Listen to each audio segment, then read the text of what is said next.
The Betrayal That Almost Ended the World. Chapter 1: The Countdown.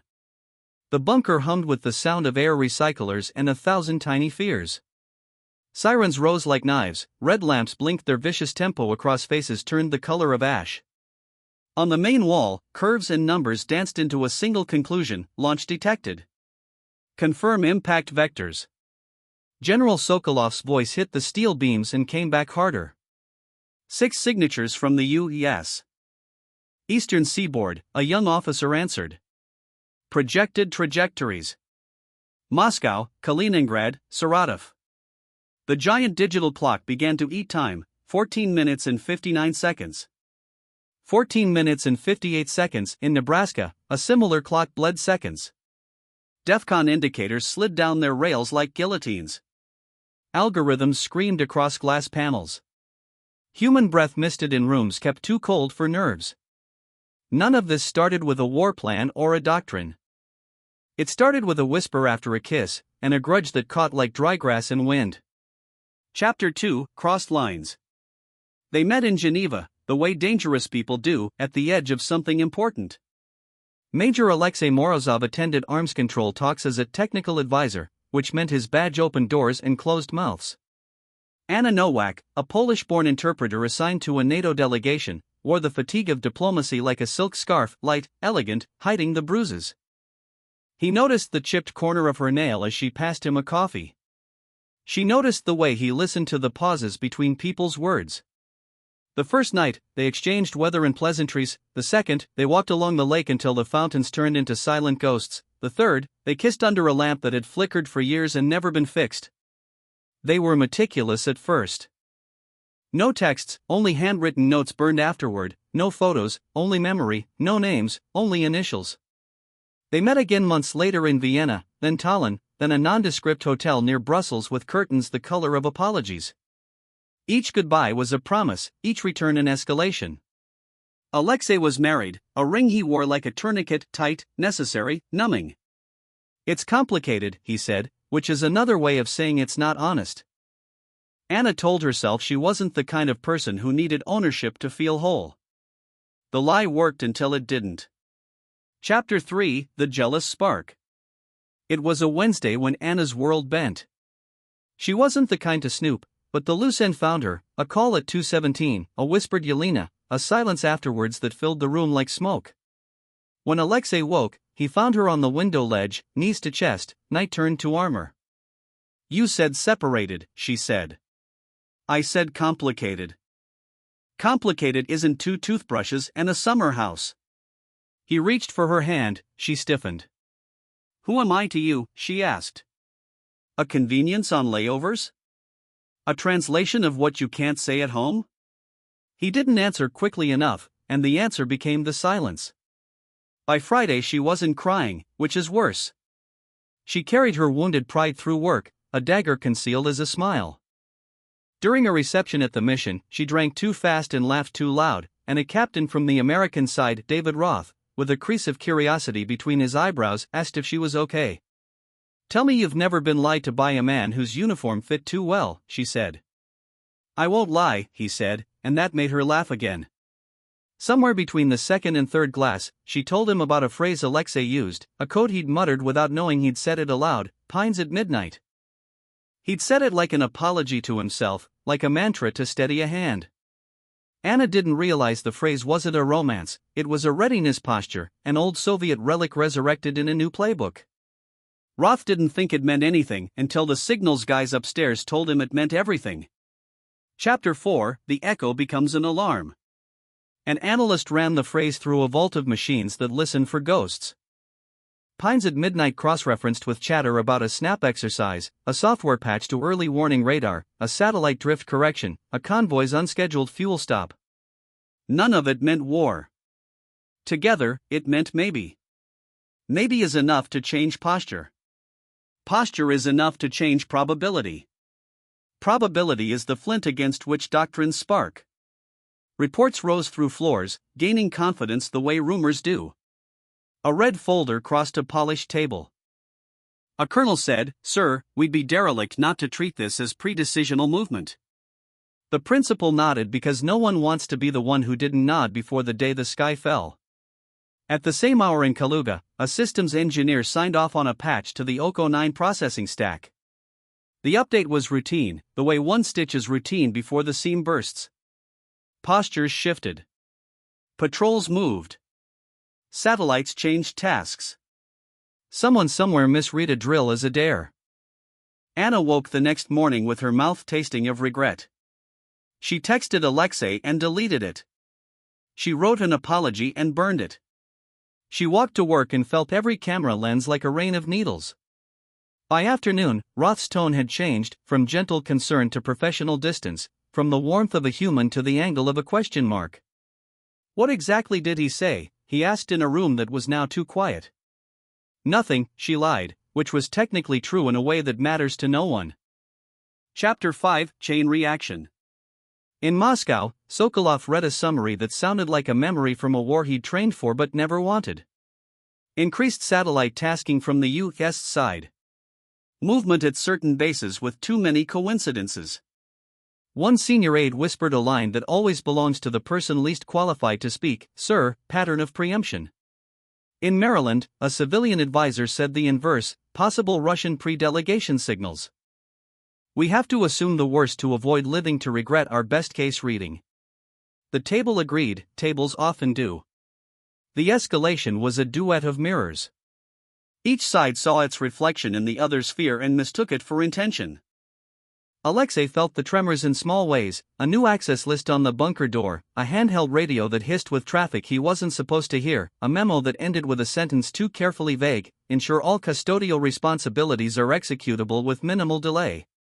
He called Anna and didn't leave a message. He typed a note he'd never send, "I said things when I was with you that were never meant to leave the room. If they did, you must tell me. People will die for our mistakes. I will die." Chapter 6, The Test That Lied. The patch went live at 22:03. At 22:07, the satellites saw a crescent of heat blooms off the Atlantic, harmless rockets from a commercial launch re-entry test, misclassified by an algorithm now a few degrees more confident than warranted. At 22:08, the re-entry vehicle's reflection struck a thin veil of high clouds and became 6, then 9, then 12 ghosts, each with a trajectory a computer drew with a hand that thought it was steady. The console in Sokolov's bunker didn't scream error. It didn't know how. It screamed launch detected, because all it could do was map patterns to precedents. A human's job was to doubt, the humans were busy being afraid. "Confirm with ground-based," Sokolov said through clenched teeth. The ground-based telescope in Kazakhstan was under maintenance. The backup unit experienced an inexplicable dropout. The duty officer blinked at a screen that refused to either lie or tell the truth. "No confirmation, sir," he said, which was the worst phrase to say when clocks bleed. "Prepare release authorization," Sokolov ordered, the words tasting like metal. Chapter 7, Breakers. Anna was in a white room with no art when they asked for her phone. She gave it. They asked for her passwords. She hesitated. "You're not under arrest," the woman in the suit said, which is never comforting. "We need clarity." "What did my friend say to you?" Anna asked. "You tell us. Did he mention any code names? Any changes in readiness? Hearing your private life relabeled as a threat pulls your skin the wrong way." "He said he hated pine forests," Anna said with a bitter smile no one understood. "He said at night they sound like they're listening." The woman didn't smile back. "And at midnight?" Anna felt the floor tilt. She looked at the two-way mirror and saw herself as a schematic, lines, angles, points of failure. She was offered water she didn't drink. She thought of Alexei, of his careful hands and careless lies, and of her own words tumbling over ice into ears that never forget. "Call him," Anna said. "Let me call him." "Not possible," the suit said. "For your safety." "Whose safety?" She wanted to ask. The question died somewhere between her sternum and the table. Chapter 8, The Call No One Answered. Alexei moved like a man who'd woken to a fire in a house with too many doors. He owed his country, his oath, his chain of command. He also owed the life of the woman he loved and the lives of people who would never know his name. These debts collided in his chest and shattered into shards that cut with each breath. He wrote a note to a back-channel contact, an attaché who'd once owed him a favor in Stockholm. He chose the only words that mattered: false positive suspected. Require delay. Verify via independent optical. He signed nothing and everything. The courier that carried his message wore a civilian face and a calm too practiced to be innocent. Whether the note would find the desk it needed to find before the clock did was a question with the weight of a world. Alexei had no answer. He took his place in the bunker and watched numbers disappear. Final authorization procedures ready, someone said. A red capsule lay under a tempered glass cover no thicker than a promise. Chapter 9, 5 minutes. At 5 minutes, the bunker felt smaller. Air thinned into breath measured in milliliters. A lieutenant read a checklist with the voice of confession. Sokolov's thumb hovered over glass he had hoped all his life he'd never touch. General, Alexei said quietly, breaking protocol, we have no optical. The radar return is contaminated by re-entry debris from a commercial launch. We need corroboration. We need another minute. Another minute loses cities, the general said, not looking at him. Another minute might save the planet. Sokolov turned. He saw not a major but a man willing to be court-martialed for doubt. He hated doubt. He loved it for still existing. 30 seconds, Sokolov said. At 4 minutes and 22 seconds, a comms tech shouted, message from external liaison, priority black. A channel opened with the sound of wind over steel. A voice Alexei knew only from a single handshake in a corridor said, possible false positives reported. Independent optical tasked. Stand by. Who authorized that tasking? Someone demanded. People who like being alive, the voice said, then died into static. Sokolov's hand moved an inch away from the glass. Chapter 10, The Woman in the White Room. Anna pressed her palms to the table as though she could steady the world by friction. Please, she said. If there's even a chance I started this, let me help end it. You're overestimating your role, the suit said, but not unkindly. Then consider me a risk you can mitigate by letting me call him. After a beat too long, a phone was placed on the table. A line opened not to Alexei but to a gatekeeper who said nothing. Anna didn't give a name. She gave a question, do you have eyes, not numbers? A pause. We are looking, the gatekeeper said. And if there is nothing to see? Then you stand down, Anna said, as if saying it made it true. In that moment, she despised and loved the man who'd tied a string between her heart and the end of everything. She thought of the first stolen morning, the way sunlight played at the edge of a curtain, the small domestic miracle of a coffee cup sweating on a hotel desk. She thought of Yelena, a woman she didn't know but whose existence felt like a debt unpaid. Love is not a moral alibi, she told herself. It's a fact with consequences. Chapter 11, Stand Down. At 2 minutes and 3 seconds, the optical sensor came back with a verdict no machine should be asked to deliver, no inbound warheads detected. The phrase arrived like the first breath after surfacing too long. Confirm, Sokolov said.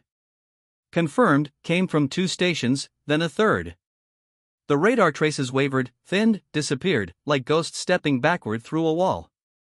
Sokolov closed his eyes for half a second, in which he aged 5 years. He removed his hand from the glass and placed it on the table as if returning a borrowed weapon. Stand down, he said. Flexed shoulders uncoiled into tremors. A man who'd been praying silently to a god he ignored on ordinary days let the prayer end without an amen.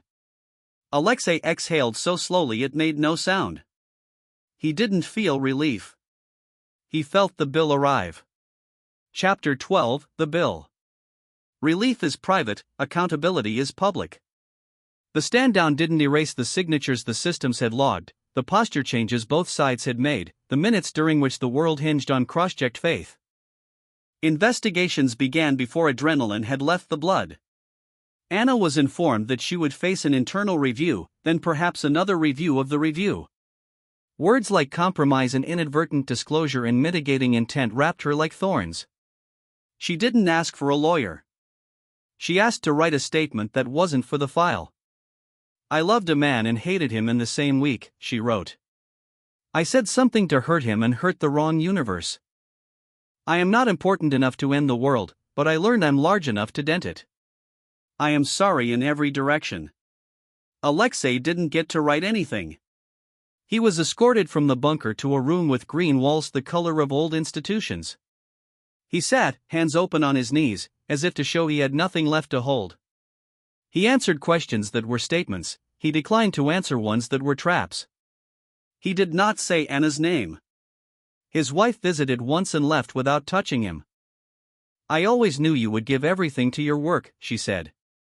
I did not realize everything meant us, too. Yelena, he began. Don't say my name like it's a prayer, she said softly, and he loved her for the first time in a long time, loved her anger, her clarity, her refusal to be his absolution. Chapter 13 Glass and Wire. They let Anna see him, through glass in a phone that smelled of disinfectant. He lifted the receiver with a small smile, the kind you give a stranger who returns your dropped wallet.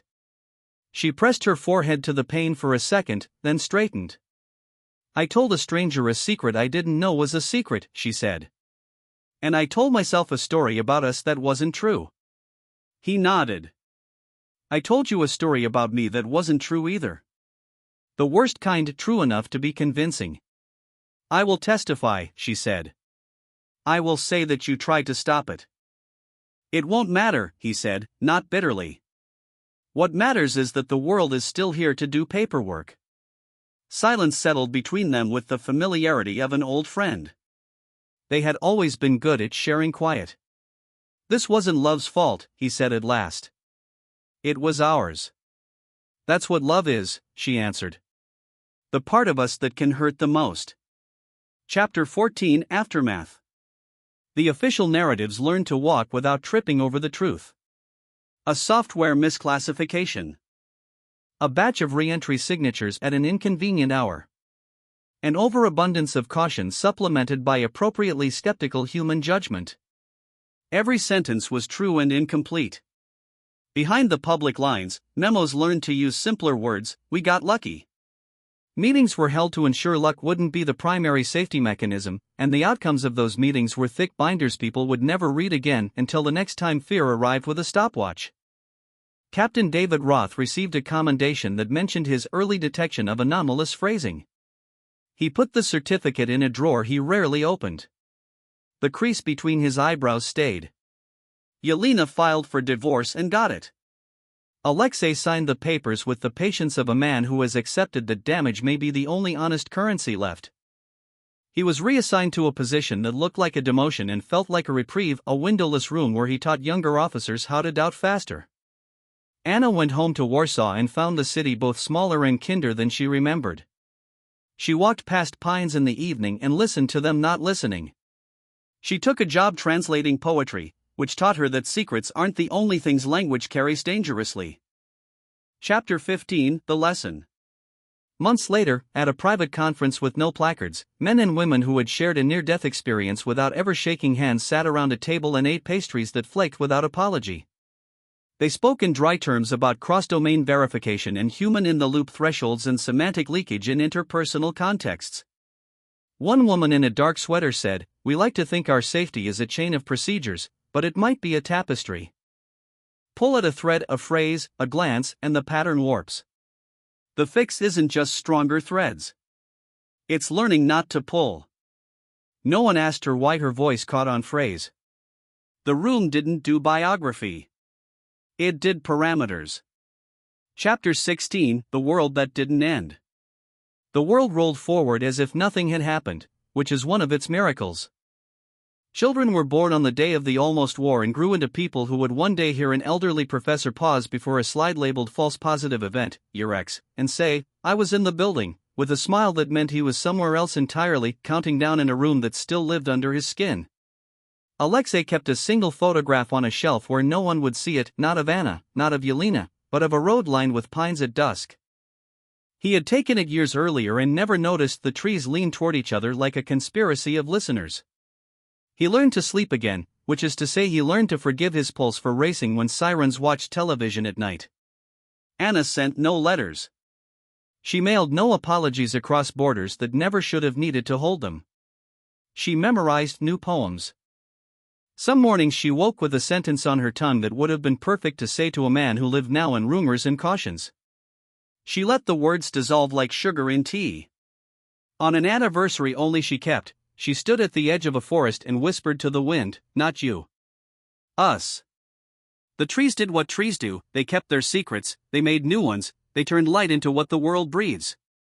Epilogue, between seconds. Some histories are measured in wars and treaties.